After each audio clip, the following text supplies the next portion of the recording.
Hi, Dave here with the Dads, Harris and Dave. Well, as I promised you, we are going to show you how we make our poached pears.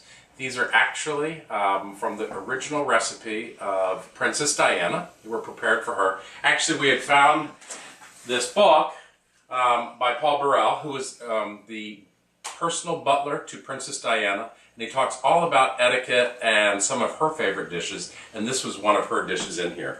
Actually, the book refers to it because she liked them as a dessert. You would see she served them with a cinnamon vanilla ice cream.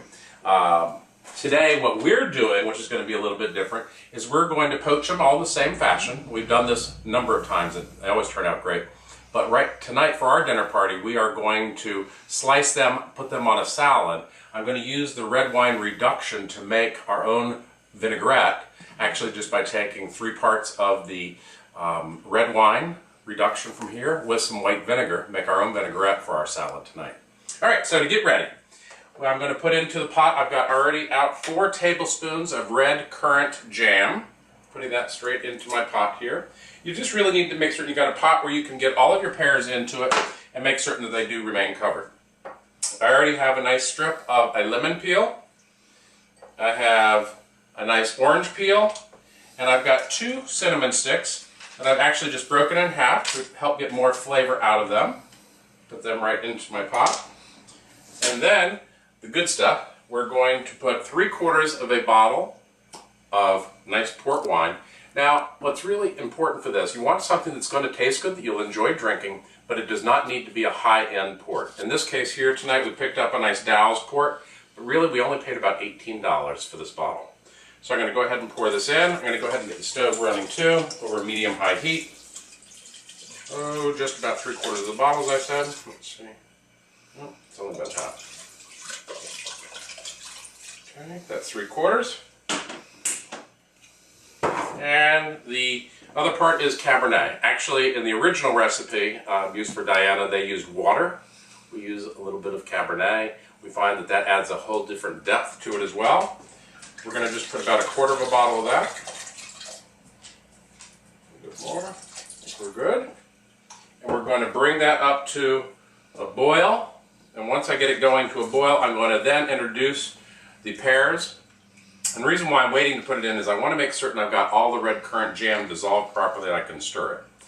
So we're going to go ahead, let this go for a while. It's going to take a bit to bring it up. We're going to put the pears in. Then once I'm going to bring it back up to a boil, I'm going to take off any bit of the scum. You're going to see some scum will come to the top of the pot.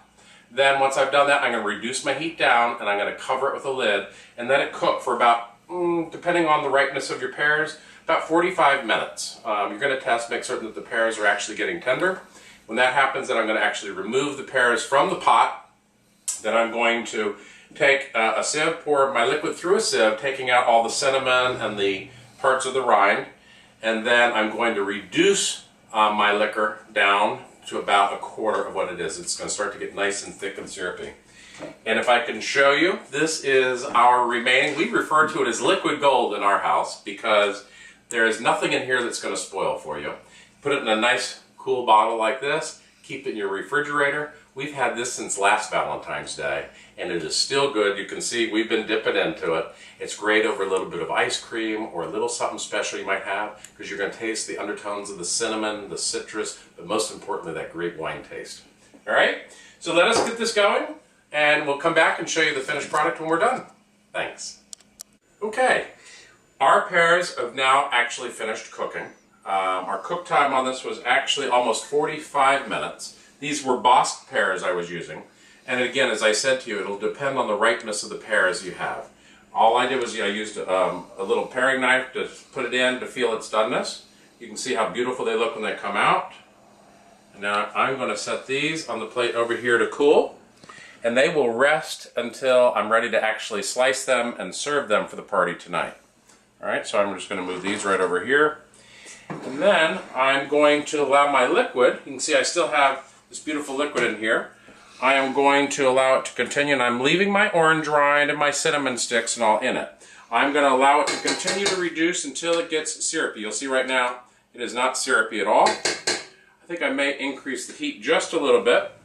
I don't want to lose flavor, but by the same token I want it to get hot enough because it's going to be that red currant jam with the wine as it cooks down is going to help it become a little bit more on the syrupy side, and then as it cools it'll even get a little bit thicker. Alright, we will come back and show you that as this is reduced down so we can show you what that consistency is like. Thanks.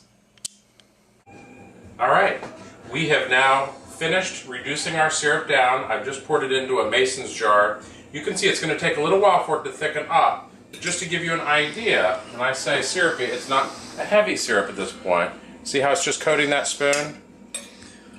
And this, as it cools, because of the red currant jam in here, it will thicken up as it cools down.